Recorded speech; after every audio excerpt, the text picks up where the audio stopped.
Britain could avoid another full-blown lockdown by making everyone over 45 years old shield, scientists advising the government have said.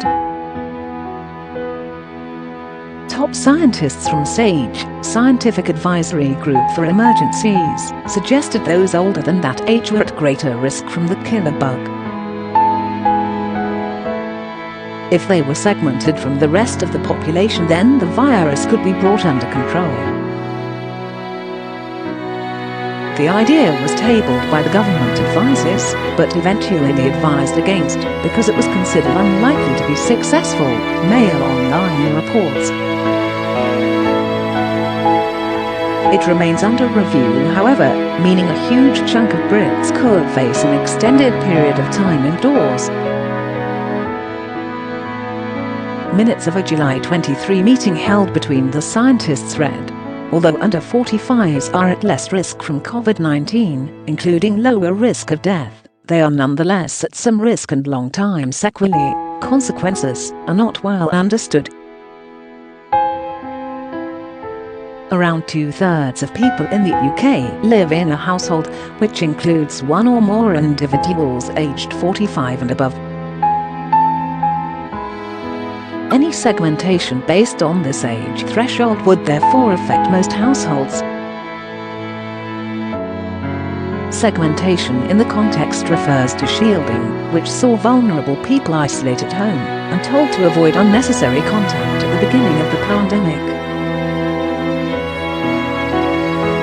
A week earlier, SAGE scientists said there would be merit to vulnerable people and those likely to have more contact with vulnerable people if the plan was brought in.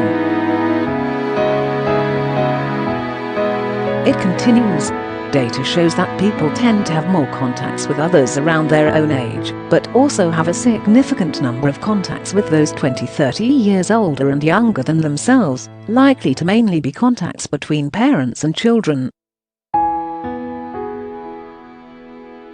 There are also significant levels of contact between grandparents and children. The plan would help ease pressure on the NHS due to the significantly lower risks of younger people getting seriously ill from COVID-19 than older people. Office for National Statistics data have shown that only 4 coronavirus deaths were recorded in children aged 1 to 14 years in England and Wales, which is less than 0.01% of the total, and 574 have been recorded in those aged 15 to 44, or 0.96% of the total. In comparison, a total of 39,058 people aged 75 and over have died from the virus, which is 65% of the total.